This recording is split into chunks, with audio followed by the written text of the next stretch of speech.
अस्सलाम वालेकुम राजा साहब, ਕੀ ਹਾਲ ਚਾਲ ਹੈ? अल्हम्दुलिल्लाह। ਭਰਾ ਭਾਈ ਸਾਹਿਬ ਰੋਜ਼ਾ ਰੱਖਦੇ ਪਏ ਹੋ? ਆਈ ਰੋਜ਼ਾ? अल्हम्दुलिल्लाह रोज आए ਨਹੀਂ ਮੈਂ ਤਾਂ ਨਾ ਮੰਨਦਾ, यार मैं रोज रहे ਕਸਮ ਚਾ। अल्लाह की कसम है मैं रोज आए ਨਹੀਂ ਤਾਂ ਰੋਜ਼ਾ ਕੋਈ ਨਹੀਂ, यार रोज आए ਮੈਂ ਤਾਂ ਨਾ ਮੰਨਦਾ। शक्ल को पता लग सकता है रोज कोई। अस्सलाम वालेकुम वालेकुम अस्सलाम। भाई साहब, क्या हाल है? अल्हम्दुलिल्लाह ठीक ठाक। रोज़ा शोज़ा रख रहे हो? ये शुक्र है मालिक दा रोज लई आने सारे लई आने। आज भी रोज़ा? जी अल्लाह दा करम है आज ही रोजा।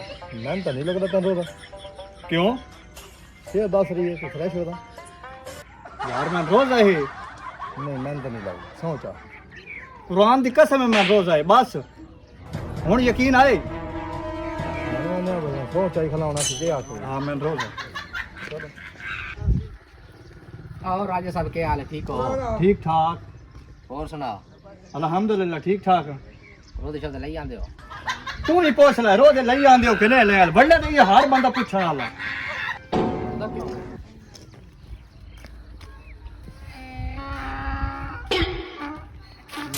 राजा साहब बड़े गुस्से च लगदे पे, की होया? यार वल्ले रोजा रखा हर बंदा पूछने वाला, वल्ले दा रोजा रखा या रोजा रखा या कोई मंदा ही नहीं पे, यकीन ही नहीं पे करेंदा यार। इस गल तो बड़ा परेशान है यार। सुनाओ ले ਓਏ ਹੋਏ, ਪਰੇਸ਼ਾਨੀ ਕਾਹਦੀ ਕਰਦੇ ਹੋ ਤੁਸੀਂ? ਤੁਸੀਂ ਰੋਜ਼ਾ ਅੱਲਾ ਦੀ ਰਜ਼ਾ ਵਾਸਤੇ ਰੱਖਿਆ ਨਾ, बिल्कुल ਹੈ? ਇਹਦੇ ਚ ਬੰਦੇ ਦਾ ਕੀ ਲੈਣਾ ਦੇਣਾ? कुछ ਕੋਈ ਬੰਦਾ ਯਕੀਨ ਕਰੇ ਨਾ ਕਰੇ, ਰੱਬ ਨੂੰ ਤਾਂ ਪਤਾ ਨਾ ਕਿ ਤੂੰ ਰੋਜ਼ਾ ਰੱਖਿਆ। इन्नी गल है। ਫਿਰ ਪਰੇਸ਼ਾਨੀ ਛੱਡੋ ਤੁਸੀਂ। तू तो मन्ना ना मैं रोजा रखा तैन तो यकीन है ना। ਸੱਚ ਕਹਾ ਯਾਰ, ਲੱਗਦਾ ਤਾਂ ਮੈਨੂੰ